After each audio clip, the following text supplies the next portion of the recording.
in Italia. Giorgia, Lina, Isabella, in Italia. Giorgia, Lina, Isabella, in Italia. Suntem cu o zi înainte de anul nou, iar eu împreună cu Izabela vrem să facem 2 rețete de prăjituri. Așa că stați cu noi să vă arătăm cum se fac. Eu vreau să fac o plăcintă cu dovleac. Și eu fac un tiramisu, că mi-ați cerut în comentarii să vă arăt rețeta pas cu pas. Și de obicei eu fac rețeta originală pe parcursul anului cu pișcotul, cum se face.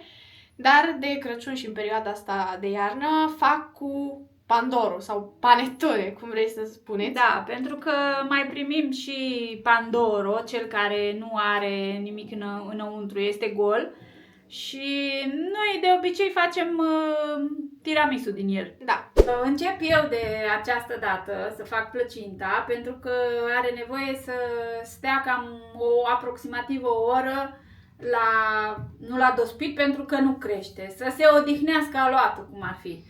Așa că avem nevoie de 240 de grame de făină cernută, 120 de ml de apă, 4 linguri de ulei și o lingură de oțet și un vârf de linguriță de sare și un kilogram de dovleac eu am. Acum nu știu sigur cam câte rulouri o să-mi iasă, pentru că fac niște foi foarte subțiri și le rulez. Nu fac foi mari cât tava de cuptor. Iar am încălzit oțetul, apa și uleiul. O să pun un pic de sare aici în făină și o să încep să amestec treptat. Apa cu uleiul și cu oțetul am încălzit-o puțin, nu foarte tare. Iar după aia începem și punem peste făină, cât un pic, până se face un aluat. Am terminat și de frământat aluatul, cam așa arată, așa moale. Iar acum trebuie să-l acopăr, dar nu-l acopăr definitiv, o să-i las așa o parte desfăcută ca să iasă umezeala din el. Iar acum trebuie să stea o oră să se odihnească. Iar după aia pot să fac foile foarte subțiri și nu se rup, o să vedeți. Între timp ce aluatul lui mama stă la odihnit, eu mă apuc de tiramisu și vă arăt toate ingredientele. 4 ouă, de o parte gălbenuș și de o parte albușu. Pentru gălbenuș jumate de cană de zahăr, pentru albuș cam o cană întreagă. Cafea, nu știu să vă zic cât, cred că am făcut de vreo 4 ori 2 cafele la aparatul lui tat. Pandoro, puteți să folosiți și panettone, dar mie îmi place mai mult cu pandoro, că n-are stafide și chestii.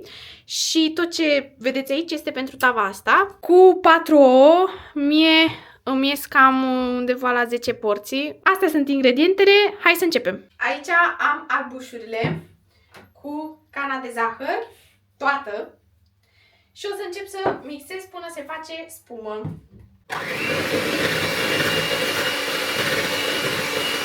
Între timp îi tai și pandoro, pentru că ea e cam frică să-l taie. Noi îl tăiem cam așa feliile, nu chiar foarte, nici subțiri, dar nici groase. Și am luat pandoro așa, care ăsta l-am primit și mi s-a părut că e prea puțin. Acum nu știu exact cât pun la Noi fiecare tăiem tavă. pe acesta, nu tăiem deocamdată Da, și pe celălalt. momentan, dar am mai cumpărat unul.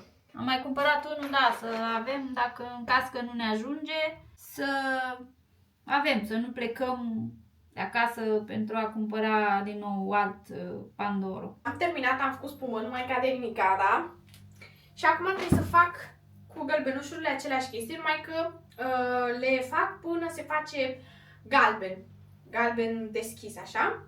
Tot cu zahăr și un ingredient care am uitat să-l spun la început pentru că era la rece și am uitat să-l scot, este mascarpone. Așa este în rețeta originală. Știu că multă lume face și cu frișcă lichidă și cu astea, dar rețeta originală este cu mascarpone și eu am uitat să-l arăt la început. Așa, deci încep să mixez o gălbenușă. Pune și cât are o din aia de mascarpone cât pui tu. Da. Stai. Cantitatea de mascarpone care eu o pun este de 500 de grame. Și hai să punem zahărul cu gălbenușurile și încep să mixez.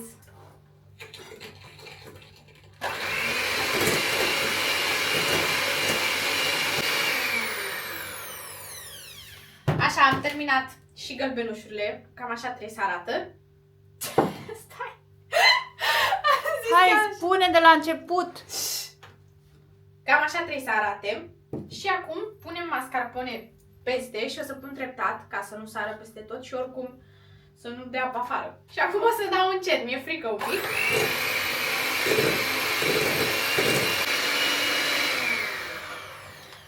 Am terminat. Între timp am și schimbat bolul, că era prea mic ăla. Și acum o să pun albușul în gălbenuș cu mascarpone. O să mă ajut cu o lingură.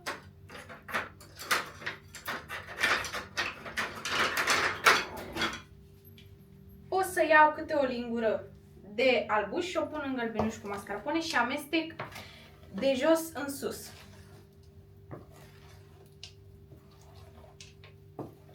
Vine mai aproape, m-am să înveți să arăți ce e aici.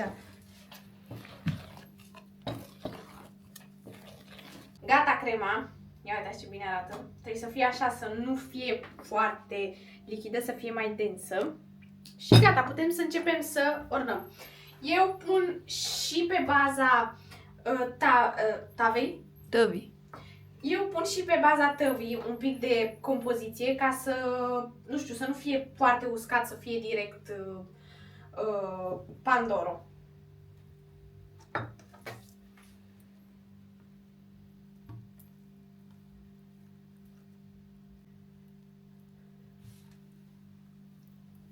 Gata. Acum pot să încep. O să pun 2 felii întregi, pentru că oricum după pot să merg să completez spațiu. Cam așa. Și o să... Trebuie să mai tai acum ca să umpli toate golurile, nu? Da, o să mai tai acum. Să văd cum tai bine.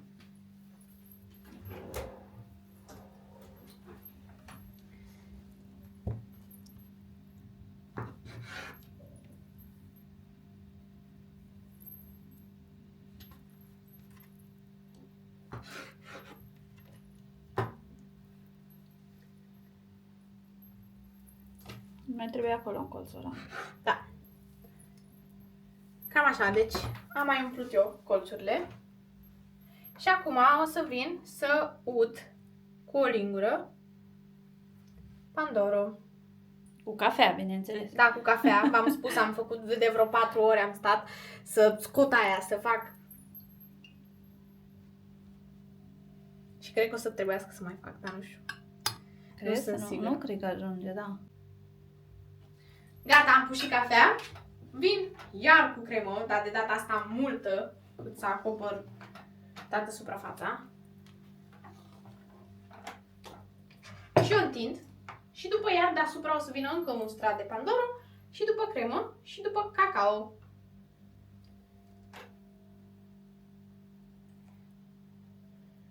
Am pus și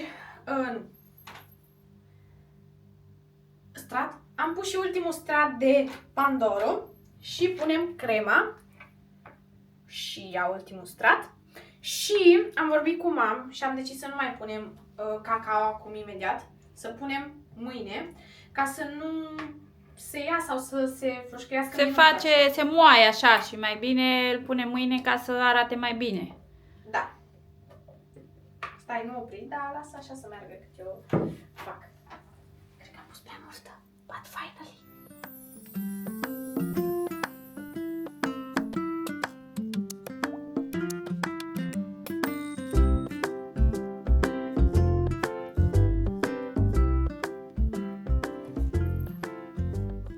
Am terminat, i-am pus Ai stadiol. pus staniolul, acum trebuie să-l punem la frigider. Da, mi-am făcut loc și o să stea până mâine când o să-l scot să-i pun cacao. Așa, și cam asta fără rețeta. Eu zic că este destul de simplu și foarte puține ingrediente. Gata, acum trebuie să trec eu la prăjitura mea, că a trecut o oră. Hai. Eu am împărțit aluatul în 2 biluțe, așa, adică să fac 2 foi, dar să vedem cam cât îmi iese de mare. Dar oricum foile acestea e subțiri, cum ar fi alea de baclava.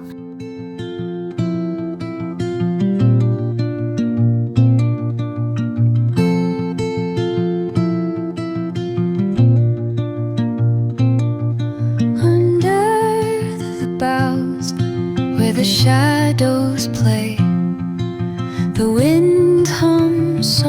songs at the break of day, whispering pines. Cam așa arată foaia, subțire, subțire, subțire, dacă vedeți, și ea nu se rupe, tot o întind și nu se rupe. Dar eu n-aș mai întinde-o, aș lăsa-o așa și o să încep să pun dovleacul. Așa, fără nimica, fără doar dovleac? Dovleac, da, pui, uite așa, dovleacul, bineînțeles, eu l-am călit. Mie nu prea-mi place plăcinta asta cu dovleac. Da, păi ție nu-ți place, lui George, nici el nu se omoară chiar așa, dar aveam poftă eu și zic hai să-l fac, le aveam la congelator și zic cât să-l țin, mai bine fac ceva cu el. Pun și zahăr și cu scorțișoară și hai să vezi ce bun o să fie, hai să mănânci și tu. Nu? Cred că da, Să nu știu, gusti. trebuie să guste înainte. Acum o rulăm. Mamă, ce miros frumos a venit de scorțișoară. Rase frumos, nu? Uite, și rulăm așa, o strângem, uite așa un pic la capete, nu foarte mult, ca să nu rămână după aia prea multă cocă. Și o rulăm frumos așa, să nu iasă. Și pe să o dăm așa. Hop. Hai că arată bine. Nu? Punem în tavă, bine, mai am una de făcut. Între timp ce mama mai face aici o foaie cu dovleac, eu fac altă rețetă. Am zis să fac și niște biscuiți super rapizi. Eu mai am o rețetă postată pe canal de biscuiți, dar ăștia sunt niște biscuiți, numesc eu de iarnă, și am văzut că este și o rețetă pentru turtă dulce și se face pe foc.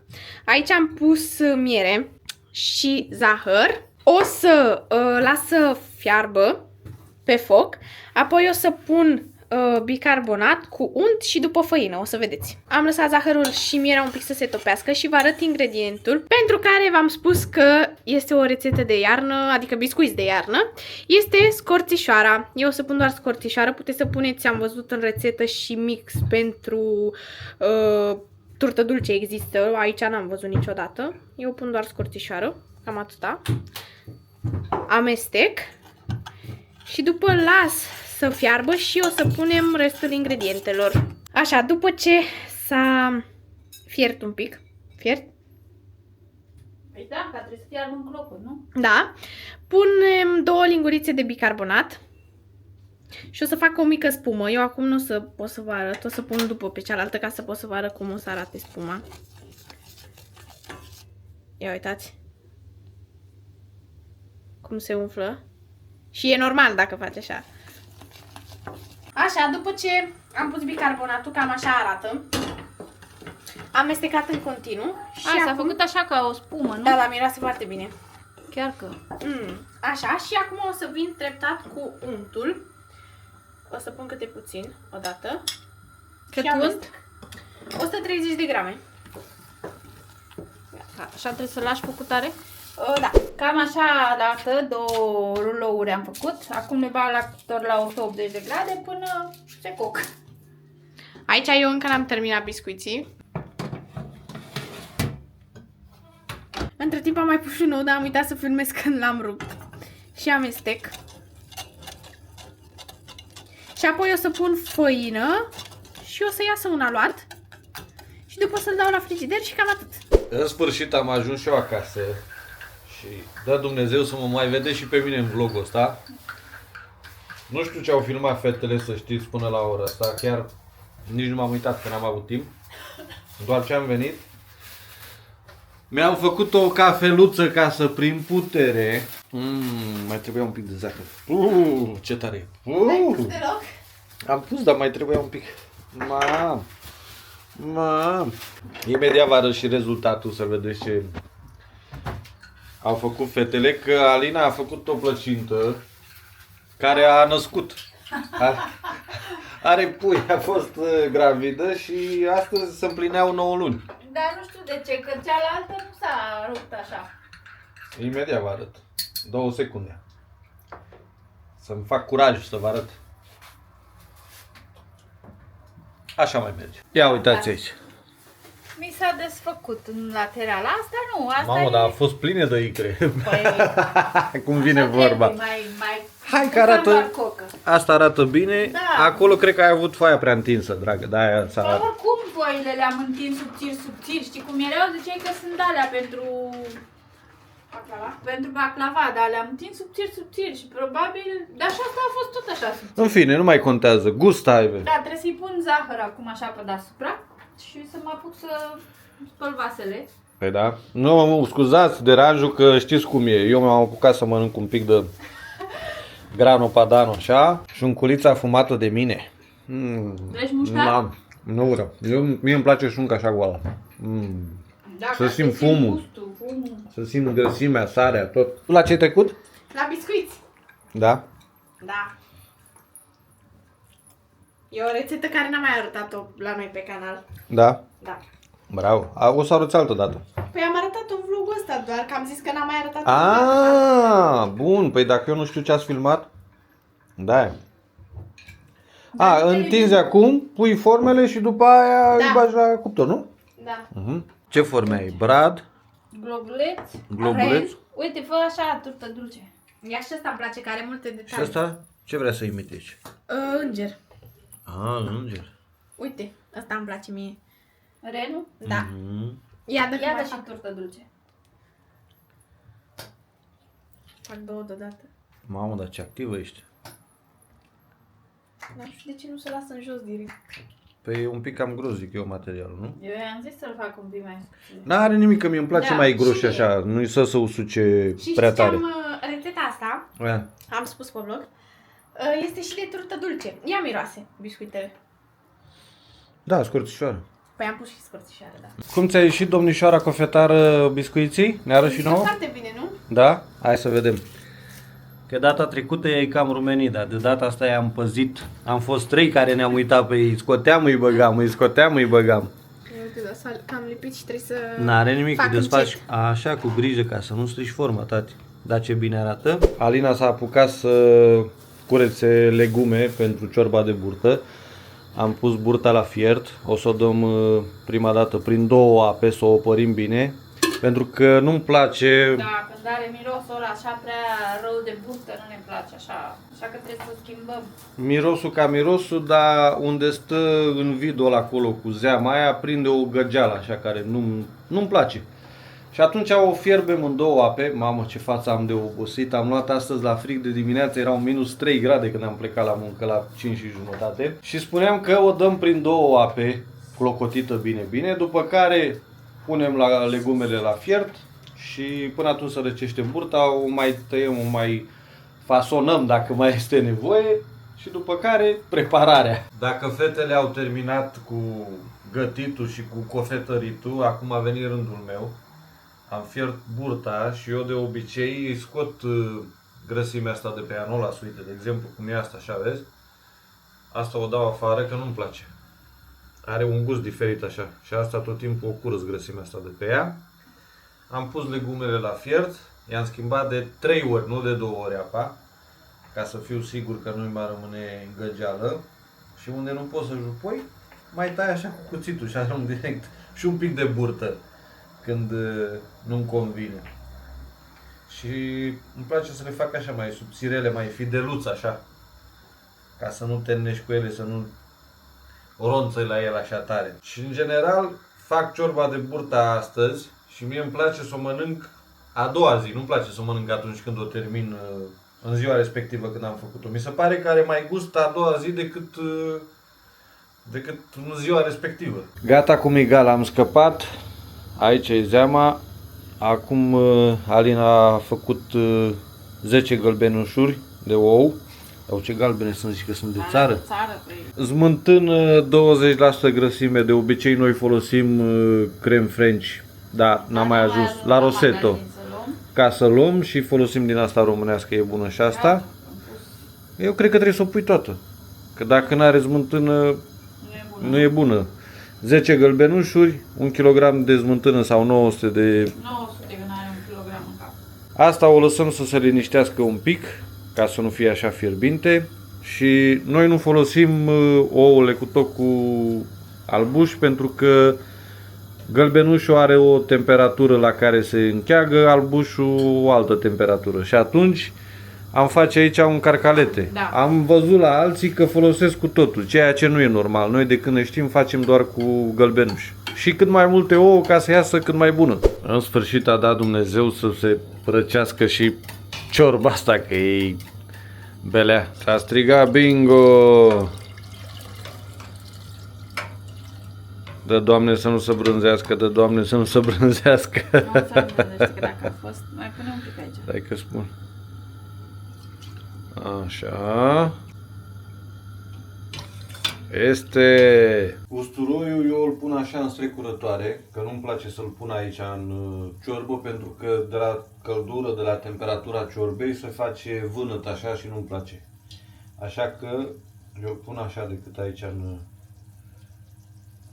un pic în ciorbă și îl las aici 2-3 minuțele până își ia tot gustul de la usturoi, mai pun așa zeamă și după care îl arunc, îl dau afară că nu-mi place să-l las în ciorbă și nici prea mult nu-mi place. După aia fiecare, dacă mai vrea, mai face și mai pune în farfurie. Și ultima parte, morcovul la fel, îl strecor, l-am călit un pic de ulei de floarea soarelui. Și la fel nu-mi place nici pe acesta să-l pun în ciorbă, așa că îl... Să iau un pic de zeamă. Hai că luam și eu cu lingura aceea. Păi nu, dar să pun aici. Hai. Așa. Da. Am luat și cu burtă. Lasă jos. Ce culoare frumoasă! Ia.